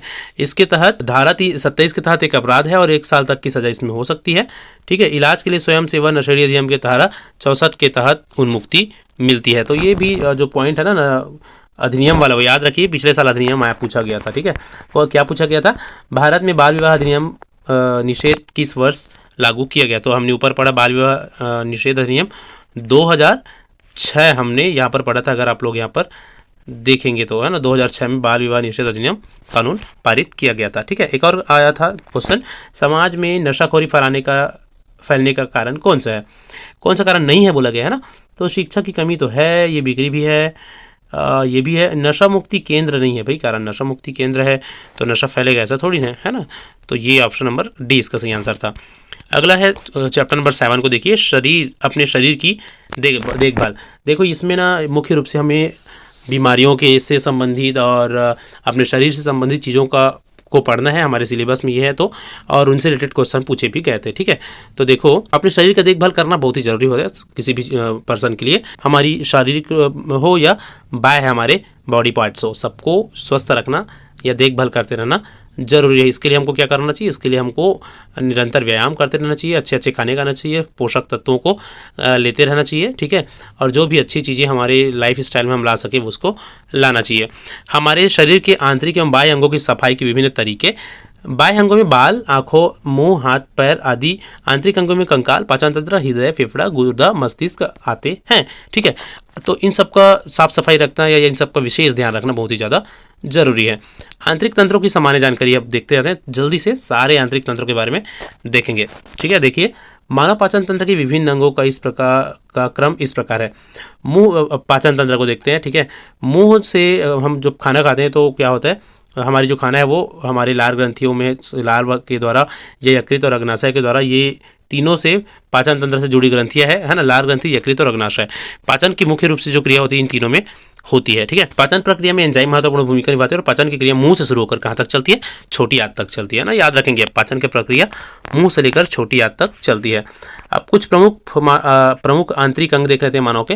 हृदय आप सबको पता है, मानव हृदय एक ऐसा अंग है जो संचरण तंत्र के माध्यम से पूरे शरीर में रक्त का संचरण करती है या रक्त का पंप करती है, ठीक है। मानव हृदय में 4 कक्ष होते हैं, आप याद रखिएगा। महाधमनी शरीर की सबसे बड़ी धमनी है। यह दिल से शरीर के बाकी हिस्सों तक पहुंचने वाले माध्यमों तक ऑक्सीजन युक्त रक्त पहुंचाती है। मतलब हृदय से पूरे शरीर में ऑक्सीजन को पहुंचाने का काम किसका होता है? धमनी का। ऑस्ट्रिया क्या है? हृदय के कक्ष, जिसमें रक्त परिसंचरण के बाद वापस आता है। ऑस्ट्रिया में मतलब रक्त ना पूरे शरीर से वापस आकर कहाँ इकट्ठा होता है? हृदय के कक्ष, अट्रिया में, है ना। ओके, केशिका है कि रक्त के वही रक्त वाहिकाओं में सबसे छोटा ऑक्सीजन और ग्लूकोज कोशिकाओं को दीवारें से गुजरते हैं और कोशिकाओं में प्रवेश करते हैं। ऐसे और भी बहुत सारी चीज़ें यहाँ पर आप लोग देख पा रहे होंगे। कार्डियक वाल्व हमारे हृदय के चारों हृदय वाल्वों में कोई भी जो हृदय के कक्षों में माध्यम से रक्त के प्रवाह को नियंत्रित करता है। ये ऑक्सीजन युक्त मतलब जितने भी चीज़ें हैं ना हृदय से रिलेटेड कि भाई रक्त कहाँ से आता है कहाँ से जाता है, वो सारी चीज़ें। अगला देखते हैं हम फेफड़ा को देखते हैं। फेफड़ा छाती में एक जोड़ा, ये याद रखेंगे। एक जोड़ा मतलब 2, है ना। छाती में एक जोड़ी अंगों में से एक है, ठीक है। छाती में एक जोड़ी अंगों में से एक है जो शरीर को ऑक्सीजन की आपूर्ति, मतलब आप लोग देखिए ना फेफड़ा इस तरह से रहता है ना भैया, ऐसे इस तरह से ठीक है, इस तरह से फेफड़ा रहता है। तो ये ऑक्सीजन की आपूर्ति करता है और शरीर में कार्बन डाइऑक्साइड को निकालता है। अगला है मायोकार्डियम, हृदय की पेशी पदार्थ, तीनों परतों के बीच में मानव हृदय की बाहरी भित्ति। ये फुफ्फुसी, धमनी, शीरा, पल्मोनरी सर्कुलेशन, ये सभी चीज़ें हो गई है ना, वेन्स वगैरह। पाचन तंत्र में अगर हम आए तो पाचन तंत्र मुंह से चालू होती है, जैसे कि हमने बताया। लार ग्रंथि में इमाइलेज के उत्पादन द्वारा स्टार्च का रासायनिक विघटन होता है। लार ग्रंथि में क्या रहता है? इमाइलेज। ठीक है। पाचन तंत्र ये क्या है? कुंडलित पेशी ट्यूब, ये 6 से 9 मीटर लंबा होता है, जो मुंह से गुदा तक पूरी तरह से बढ़ाया जाता है। पेट में अगर देखें तो पेट से संबंधित चीज़ें, तो पेट में गैस्ट्रिक जूस में होता है पाचन, है ना, हाइड्रोक्लोरिक एसिड में होता है, और ये सब हो गया। ये देखो इंपॉर्टेंट है, हाइड्रोक्लोरिक एसिड के कार्य। यह सूक्ष्म जीवों को मारता है, पेट के पीएच को कम करता है, पेट का पीएच कम करता है, जिससे पेप्सिन सक्रिय हो जाती है, पाचन तंत्र वाला, है ना।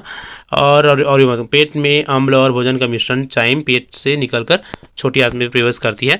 इस तरह से बहुत सारे काम है किसका? HCl का, हाइड्रोक्लोरिक एसिड बोलते हैं इसको, जो पेट में बनने वाला अम्ल है। छोटी आंत देखो, छोटी आंत पाचन और पोषक तत्वों के अवशोषण के प्रमुख स्थान है। यह लगभग 22 फीट मतलब 6.7 मीटर लंबा है। छोटी आंत का भाग क्या क्या है? ड्यूडेनम, जुजेनम और एलियम, ये तीनों आप नाम याद रखेंगे किसके भाग है? छोटी आंत का। उत्सर्जन तंत्र अगर देखें तो मूत्र प्रणाली वृक्क, मूत्रवाहिनी, मूत्राशय और मूत्र मार्ग से बनी होती है, ये पूरा उत्सर्जन तंत्र। नेफ्रिडियम का विकासवादी संशोधन, नेफ्रॉन वृक्क की कार्यात्मक इकाई है। ठीक है। उत्सर्जन तंत्र में सभी चीज़ें आती है। ठीक है। नेफ्रॉन की अगर हम कार्य प्रणाली को देखें तो पानी के ग्लोमेरुलर निष्पादन और रक्त के विलय में सहायक होती है। पानी के ट्यूबुलर का पुनः अवशोषण करता है, और बाहर की कोशिका में आसपास की कोशिकाओं से आयाम और अन्य अपशिष्ट पदार्थों का ट्यूबुलर करता है। ट्यूबुलर मतलब छानने का काम। ठीक है। अंतःस्रावी तंत्र हो गया, अधिविक तंत्र हो गया, इस तरह से बहुत ही पीयूष ग्रंथि हो गया, पीयूष ग्रंथि जिसको मास्टर ग्रंथि भी बोला जाता है, और मस्तिष्क के आधार पर एक छोटी हड्डी गुहा में स्थित होती है, और यह एक मटर के आकार और मनुष्यों के 0.5 ग्राम वजन का एक अंतःस्रावी ग्रंथि है। अंतःस्रावी ग्रंथि है पीयूष ग्रंथि। ठीक है।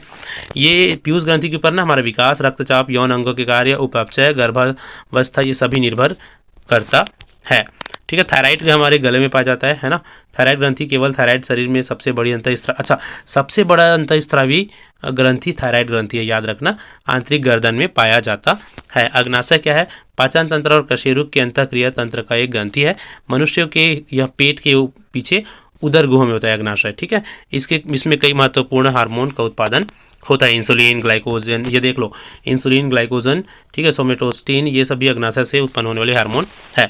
अब चलते हैं संतुलित भोजन में। संतुलित भोजन क्या है? ऐसे भोजन जो हमको स्वस्थ बनाए, है ना, पूरे तरह से सभी पोषक तत्व उपलब्ध कराए, उसको संतुलित भोजन कहते हैं। ठीक है। संतुलित भोजन के लाभ क्या है? हम शरीर स्वस्थ होता है, रोगों से लड़ने की क्षमता बढ़ती है, और संतुलित शरीर में मजबूती आती है ना। संतुलित भोजन के 7 आयाम देख लो, कार्बोहाइड्रेट्स, विटामिन, फाइबर, वसा, खनिज पदार्थ, पानी और प्रोटीन, ये है संतुलित भोजन के 7 आयाम। कार्बोहाइड्रेट की अगर हम बात करें तो शरीर के सभी अंगों, सेल्स और ऊतकों को ग्लूकोज की जरूरत होती है, जो कार्बोहाइड्रेट से आता है। विटामिन शरीर में रासायनिक प्रतिक्रियाओं को मदद करती है। फाइबर मतलब रेशेदार जो भोजन होते हैं वो फाइबर हो गया। वसा तो आप जानते हैं, तेल, खनिज पदार्थ आप जानते हैं, पानी, प्रोटीन, ये हो गए, है ना। अब चलते हैं सामान्य रोग। अच्छा, ये जितने भी रोग पढ़ेंगे ना, वो हमारे सिलेबस में जो रोग दिए हैं ना, वो सब है। ठीक है। इसको बस पढ़िए आप, रोगों को क्या होगा आपके एग्जाम में पूछे जाएंगे, क्योंकि जो सिलेबस में दिया गया है ना, उन्हीं से एक को पूछा गया था पिछले साल, हो सके इस बार दूसरे को पूछ दे। तो पहला है आंत्रशोथ। आंत्रशोथ क्या है वो देखो, इसको ना गैस्ट्रोएंटेरिस भी बोलते हैं, जिसे गैस्ट्रो या संक्रामक डायरिया भी, डायरिया एक प्रकार का आंत्रशोथ, मतलब पेट से रिलेटेड समस्या है। ठीक है। इसमें क्या होता है, संक्रामक, यह पेट में क्या हो जाती है, सूजन होती है, जिसमें पेट का और आंत शामिल होते हैं। ये बहुत से लोग इसको पेट की बग मतलब पेट में गड़बड़ी भी बोलते हैं, मतलब पेट से रिलेटेड समस्या है आंत्रशोथ। ठीक है। इसमें छोटी आंत और कोलन भी शामिल होता है। ठीक है। पेट फ्लो, यह समस्या तब होती है जब वायरस के कारण पेट और आंत में इन्फेक्शन हो जाता है। कारण पूछ देंगे तो याद रखना, वायरस के कारण होता है आंत्रशोथ। ठीक है। पेट में अगर इन्फेक्शन हो गया, आंत में इन्फेक्शन हो गया तो। एमीबियोसिस, अमीबा रुग्णता भी बोलते हैं इसमें, यह बड़ी आंत में एक तरह की अमीबा या एंटामीबा हिस्टोरिका का परजीवी संक्रमण है। अमीबियस संक्रमण गर्म जगहों पर गंदे पानी में होना सबसे आम है। यह पानी पीने या दूषित पानी से, धूल, बिना पके भोजन जैसे फल खाने से फैलता है, याद रखना, अमीबा रुग्णता। ठीक है। किससे फैलता है? दूषित पानी पीने से, पानी से धुले बिना खाना खाने से, जैसे फल वगैरह खा ले बिना धोए, तो होगा एमीबियोसिस। ठीक है। अमीबा रुग्णता याद रखना। ये बड़ी आंत से रिलेटेड एक प्रॉब्लम है। ठीक है, अगला हम देखते हैं, ये सभी हमारे सिलेबस में है ना। मेथिमोग्लिन देखते हैं। मेथिमोग्लिन क्या है? रक्तता या नील शिशु संलक्षण। आमतौर पर ये पेयजल में नाइट्रेट की उपस्थिति के कारण होता है। इस सिंड्रोम में शरीर की चारों ओर महत्वपूर्ण ऑक्सीजन ले जाने के लिए रक्त की क्षमता कम हो जाती है। इसमें मेथिमोग्लिन में रक्त को ले जाने की क्षमता कम हो जाती है, शरीर में रक्त पहुंचाने की क्षमता कम। विश्व स्वास्थ्य संगठन के अनुसार पेयजल स्त्रोतों में नाइट्रेट की, अच्छा ये इस किसकी कमी के कारण होती है? पेयजल में नाइट्रेट का स्तर की उपस्थिति के कारण, है ना। ये पेयजल में नाइट्रेट की स्तर लगभग 50 मिलीग्राम पर लीटर से कम होनी चाहिए। अच्छा, ये नाइट्रेट की स्थिति अगर ज़्यादा हो जाती है तो ये समस्या होता है, ऐसा बोला गया है, मतलब ठीक है। नाइट्रेट की उपस्थिति अगर ज़्यादा हो जाए तो ये समस्या होती है। नाइट्रेट की जो स्थिति है ना, विश्व स्वास्थ्य संगठन के अनुसार वो 50 मिलीग्राम पर लीटर से ज़्यादा नहीं होना चाहिए, इससे कम होना चाहिए, तभी ठीक है। इनसे ज़्यादा होगा तो मेथिमोग्लिन नाम की समस्या हो जाएगी। किसकी स्थिति ज़्यादा होगी? तो नाइट्रेट की। एनीमिया क्या है? एनीमिया शरीर में आयरन की कमी से होती है। शरीर में रेड ब्लड सेल्स धीरे धीरे खत्म होने लगते हैं ना, मतलब लाल रक्त कणिका है ना, खत्म होने लगती है, शरीर सूखने लगता है, बॉडी को ज़रूरत के अनुसार डाइट नहीं मिलता और खून की कमी हो जाती है, इसी को बोलते हैं एनीमिया। फ्लोरोसिस एग्जाम में आया था। ज़्यादा फ्लोराइड वाला पानी पीने से फ्लोरोसिस होता है, इसमें दांत में सड़न व हड्डियाँ टेढ़ी हो जाती है। फ्लोरोसिस रोग के कारण पूछा था, तो फ्लोरोसिस की कमी और ये है, तो ये तो नहीं है।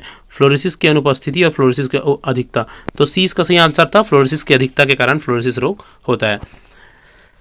किसकी अधिकता के कारण? फ्लोरोसिस की अधिकता के कारण। ठीक है। मलेरिया आप सबको जानते हैं, मादा एनोफिलीज मच्छर के काटने से मलेरिया होती है, बुखार आने लगता है, कपकपी लगने लगती है। मलेरिया से कौन सा अंग प्रभावित होता है? तो प्लीहा नाम की जो अंग है वो प्रभावित होती है। यह अंग मुख्य रूप से रक्त को फिल्टर करने का काम करता है, और मलेरिया हो गया तो ये प्रभावित हो गया तो खतरनाक है ना। डेंगू किससे होता है? डेंगू एक मच्छर से होता है, मच्छर के काटने से, आप सबको पता है। इस चैप्टर में, इसके सिलेबस में ना टीकाकरण व उनसे रिलेटेड भी चीज़ें दी गई है। इसे वर्ष टीकाकरण से रिलेटेड चीज़ों को देख लेते हैं। टीकाकरण कब चालू हुआ था? 1988 में वैश्विक पोलियो उन्मूलन पहल के तहत चालू हुआ था। भारत में पोलियो के खिलाफ जागरूकता बढ़ाने के लिए, टीकाकरण को बढ़ावा देने के लिए प्रत्येक वर्ष 16 मार्च को राष्ट्रीय टीकाकरण दिवस मनाया जाता है। याद रखना कब? 16 मार्च। टीकाकरण दिवस कब मनाया जाता है? आ सकता है एग्जाम में, 16 मार्च को मनाया जाता है। इस कार्यक्रम के तहत बच्चों से 5 वर्ष से कम आयु के बच्चों को ना पोलियो सप्ताह होने तक हर वर्ष दिसंबर और जनवरी माह में ओरल पोलियो के टीके व खुराक दी जाती है। याद रखिए, दिसंबर और जनवरी महीने में हर साल। ठीक है। 1950 के दशक की शुरुआत में अमेरिकी चिकित्सक जोनाल्ड साल्क, ये भी नाम याद रखना, सफल टीका कौन बनाया था पोलियो का? जोनास साल्क ने। पोलियो रोग से कौन सा शरीर प्रभावित होती है? तंत्रिका तंत्र प्रभावित होती है। तंत्रिका तंत्र मतलब बच्चे क्या हो जाते हैं? शारीरिक रूप से अपंग हो जाते हैं। ठीक है। अगला चलते हैं, हमारे शरीर के लिए विभिन्न पोषक तत्व।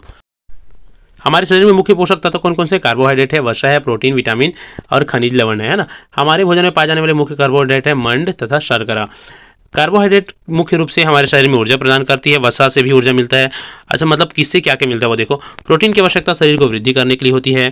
ठीक है। विटामिन से क्या होता है? रोगों से रक्षा होती है। देखो, कार्बोहाइड्रेट शरीर को ऊर्जा प्रदान करने के लिए, प्रोटीन शरीर को बढ़ाने के लिए, विटामिन शरीर को रोगों से रक्षा करने के लिए, आँख, हड्डी, दांत, इन सबको स्ट्रांग रखने के लिए, है ना। विटामिन एक समूह को विटामिन बी कॉम भी कहा जाता है। विटामिन के समूह को विटामिन बी कॉम कहा जाता है। हमारे शरीर को सभी प्रकार के विटामिन की अल्प मात्रा में आवश्यकता होती है। चावल में कार्बोहाइड्रेट होता है ना, दूसरा पोषक है। और तो इस तरह से पोषक तत्व हमारे शरीर के लिए बहुत ही ज़्यादा उपयोगी होते हैं। निम्न में से कौन सा रोग पोषक तत्वों की कमी से होता है? पूछा गया है। एनीमिया होता है पोषक तत्वों की कमी से। कौन सा? एनीमिया। ठीक है। चलिए, मतलब रोग, खून की कमी हो जाती है, जैसे कि हमने पढ़ा। इसके बाद एक लास्ट चैप्टर बचता है, पारिस्थितिकी तंत्र। इसको देखते हैं, चलिए अच्छे से देखिए। पारिस्थितिकी तंत्र, परितंत्र शब्द का सबसे पहले प्रयोग ना टेंसले ने किया है। नाम याद रखना, किसने? टेंसले ने। टेंसले के अनुसार वातावरण एवं उनमें उपस्थित मतलब जो भी चीज़ें हैं वो क्या कहलाती है? पर्यावरण कहलाती है। ठीक है। पारिस्थितिकी तंत्र के प्रकार एक बार अब देख लो। पृथ्वी में उपस्थित समस्त पारिस्थितिक तंत्रों को उनकी उत्पत्ति के आधार पर दो भाग में बांटा गया है।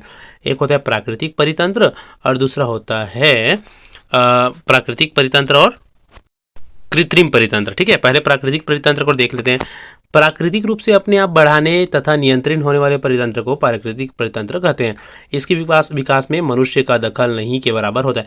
मतलब प्रकृति में अपने आप खुद स्वयं प्रकृति के द्वारा चलने वाली प्रक्रिया, इसमें मनुष्य का कोई दखल नहीं, वो अपने आप ही चलती रहती है, ये वाला परितंत्र। ठीक है। आवास के आधार पर विश्व के प्राकृतिक परितंत्र दो समूह होते हैं। आवास के, अब देखो प्राकृतिक परितंत्र, देखो परितंत्र दो प्रकार के, प्राकृतिक और कृत्रिम। प्राकृतिक मतलब अपने आप चलने वाले परितंत्र, कृत्रिम मतलब आदमी के द्वारा बनाया गया परितंत्र, है ना। तो अब प्राकृतिक परितंत्र को एक बार जान लेते हैं कौन कौन सा है। पहला प्राकृतिक परितंत्र है स्थलीय प्राकृतिक। इस प्रकार के परितंत्र स्थल पर बनते हैं। जैसे कौन कौन से, घास वाला प्राकृतिक परितंत्र, घास में वही जो टिड्डा किसको खाया, परितंत्र मतलब एक दूसरे खाद्य जाल, है ना। टिड्डा किसको खाएगा, घास को, फिर टिड्डा को कौन खाएगा, सांप को कौन खाएगा, मयूर को कौन खाएगा, चील वेल, जो भी, ये परितंत्र बन गए प्राकृतिक। घास के मैदान का परितंत्र, इकोसिस्टम, इंग्लिश में इसको क्या बोलते हैं, इकोसिस्टम, है ना। वन परितंत्र इकोसिस्टम बनता है भाई, हिरन घास को खा रहा है, हिरन को शेर खा रहा है, शेर को गिद्ध खा रहा है ना, और अब घटक भी खाते हैं। तो ये सभी चीज़ें। मरुस्थल में भी परितंत्र अपना खुद का अलग परितंत्र हो गया। पहाड़ी परितंत्र, पहाड़ में जो मतलब कुल मिलाकर जहाँ जो जीव पाए जाएंगे उनके हिसाब से वहाँ परितंत्र बनता है। एक समुद्र का परितंत्र भी होता है ना। ठीक है। और कृत्रिम परितंत्र की अगर बात करें तो मानव निर्मित जो परितंत्र होते हैं वो कृत्रिम परितंत्र कहलाएगा। इस परितंत्र की निर्माण मनुष्यों द्वारा अपने स्वयं के स्वार्थ की पूर्ति के लिए होती है। इस कारण से मानव निर्मित परितंत्र कहते हैं। जैसे फसल परितंत्र, एग्रो इकोसिस्टम, और अंतरिक्ष परितंत्र, स्पेस इकोसिस्टम। पारिस्थितिकी तंत्र की संरचना एवं घटक, देखो थोड़ा सा देख लेते हैं। संरचना की दृष्टि से प्रायः सभी परितंत्र एक ही जैसे होते हैं, केवल उनकी सदस्य वातावरण के अनुसार बदलते जाते हैं। फ्रेंड, ये जो आप पढ़ रहे हैं ना, ये जो नोट्स है हम इसको आप लोगों को अवेलेबल करा सकते हैं। आप सिंपली 8349761349, है ना, इसमें व्हाट्सअप कर आप हमसे ये PDF ले सकते हैं। 1349, ये पूरा PDF अच्छे से बनाया गया है, जैसे कि आप देख रहे हैं। इस PDF को आप हमसे इस नंबर में व्हाट्सअप करके ले सकते हैं। ठीक है। बहुत ही कम कीमत में आपको ये PDF प्रोवाइड हम करा रहे हैं। देखिए, अगर हम देखते हैं कि इस पारिस्थितिकी परितंत्र में वातावरण का वह भाग जो पर्यावरण जो पारिस्थितिकी तंत्र को किसी न किसी रूप में प्रभावित करता है, पारिस्थितिकी कारक कहलाता है। मतलब वातावरण का वह भाग जो पारिस्थितिकी तंत्र को किसी न किसी रूप में प्रभावित करता है वो पारिस्थितिकी कारक कहलाता है। ऐसे समस्त कारक जो पारिस्थितिकी तंत्र को प्रभावित करे वातावरण का, वो क्या कहलाएगा, वो कहलाएगा पारिस्थितिक कारक, इकोलॉजिकल फैक्टर। वैसे तो इन दोनों में सूक्ष्म अंतर है, परंतु अधिकांश घटक कारक तथा अधिकांश कारक घटक भी होते हैं। मतलब हमने क्या देखा यहाँ, पारिस्थितिकी तंत्र की संरचना और घटक कौन कौन से है, तो वो सारी चीज़ें जो इस तंत्र को प्रभावित करेगा वो पारिस्थितिकी घटक कहलाएगा या कारक कहलाएगा, है कि नहीं। देखो, पारिस्थितिकी घटक की अगर हम बात करें ना, तो वो दो प्रकार के, एक क्रियात्मक घटक, संरचनात्मक घटक। क्रियात्मक घटक में क्या आएगा, प्रसिद्ध पारिस्थितिकी वैज्ञानिक ओडम के अनुसार प्रत्येक परितंत्र कार्यात्मक दृष्टि से निम्नलिखित दो घटक होते हैं, स्वपोषी घटक और परपोषी घटक। इसके अंतर्गत परितंत्र के वे घटक आते हैं जो स्वयं भोजन बनाते हैं, जैसे पेड़ पौधे, हरे पौधे। परपोषी घटक के अंतर्गत वे घटक आते हैं जो अपना भोजन स्वयं न बनाकर पौधे के ऊपर निर्भर करते हैं। तो याद रखना, बेसिकली अब क्या याद रखेंगे कि जो पारिस्थितिकी घटक है उसके दो प्रकार या दो घटक होते हैं, एक क्रियात्मक घटक, एक संरचनात्मक घटक। क्रियात्मक घटक के भी दो पक्ष होते हैं, एक हो गए स्वपोषी घटक वाला और एक हो गया परपोषी घटक। स्वपोषी मतलब जो अपना भोजन खुद बनाएंगे, जैसे पेड़ पौधे, और परपोषी मतलब जो दूसरे के ऊपर निर्भर करते हैं अपने भोजन के लिए, जो जितने भी जीव जंतु है वो परपोषी घटक में आ जाएंगे, है ना। ये तो हो गया किसके हिसाब से, क्रियात्मक घटक या फंक्शनल कंपोनेंट, ठीक है, पारिस्थितिकी घटक का। अगला है संरचनात्मक घटक। देखो, तो संरचनात्मक रूप से से भी परितंत्र के दो घटक होते हैं। अच्छा, उधर भी दो घटक, इधर क्या क्या हो गया, एक तो हो गया अजैविक घटक और एक होगा जैविक घटक। ठीक, इसका संरचनात्मक स्ट्रक्चर के वे में पारिस्थितिकी के दो घटक। यहाँ किस रूप में था, यहाँ पर था पारिस्थितिकी जो हमने घटक देखा वो क्रियात्मक रूप में, कार्य करने के रूप में, खाना वाना बनाने के रूप में, ठीक है। तो खाना स्वपोषी और परपोषी हमने देखा। यहाँ हम देखेंगे संरचना के बेस पर। तो संरचना के बेस पर क्या क्या हो जाएगा, एक अजैविक होगा, एक जैविक होगा। अजैविक घटक कौन है भाई, पारिस्थितिक तंत्र में पाए जाने वाले निर्जीव पदार्थ, जितने भी निर्जीव पदार्थ है वो अजैविक घटक कहलाएंगे, है कि नहीं। जितने भी निर्जीव पदार्थ है वो अजैविक घटक कहलाएंगे। सूर्य से निकलने वाली ऊर्जा, है ना, और क्या क्या हो जाएगा इसमें, जिससे खाना बनते हैं वो सभी अजैविक। प्राकृतिक कार्बनिक पदार्थ हो गए, कार्बोहाइड्रेट्स हो गया, प्रोटीन वसा, ये सब हो गया, है ना। अकार्बनिक पदार्थों के जैसे ऑक्सीजन, नाइट्रोजन, जल, ये सभी चीज़ें किस में आएगा, अजैविक घटक में आएगा, पारिस्थितिकी तंत्र में पाए जाने वाले अजैविक घटक। अब पारिस्थितिकी तंत्र में पाए जाने वाले जैविक घटक को देखो, किसी भी पारिस्थितिक तंत्र में जीव व उनके सदस्य को इस घटक में रखते हैं, जीव या उनके सदस्य, ठीक है। जैसे उत्पादक हो गए, इसमें वे जीव आते हैं जो साधारण अकार्बनिक पदार्थों से सूर्य की प्रकाश ऊर्जा की सहायता से प्रकाश संश्लेषण की क्रिया द्वारा क्या करते हैं, जटिल पदार्थ निर्माण करते हैं। मतलब कुल मिलाकर जो पौधे होते हैं ना, पौधे वो उत्पादक घटक में आते हैं, जैविक घटक है वो भी, पौधा जैविक घटक है ना, उत्पादक घटक है। दूसरा हो जाता है उपभोक्ता। उपभोक्ता में कौन होगा, जो इसको खाएंगे, है ना। इसमें वे जीव आते हैं जो हरे पेड़ पौधे को यूज करते हैं, ठीक है। पहला उत्पादक जैविक घटक में, दूसरा उपभोक्ता। अब उपभोक्ता के भी अलग अलग भाग है, प्राथमिक उपभोक्ता, द्वितीयक उपभोक्ता, तृतीयक उपभोक्ता और अब है ना। तो प्राथमिक उपभोक्ता किसको बोलते हैं, जो सीधा सीधा वनस्पति घास खाता है, जैसे हिरन क्या खाता है, क्या है, प्राथमिक उपभोक्ता है वो, क्योंकि वो डायरेक्ट घास को खाता है, वो किसी और चीज़ को नहीं खाता, है ना। हिरन हो गए, भेड़ बकरी हो गए, टिड्डे हो गए, सभी शाकाहारी जंतु इसमें आते हैं प्राथमिक उपभोक्ता में।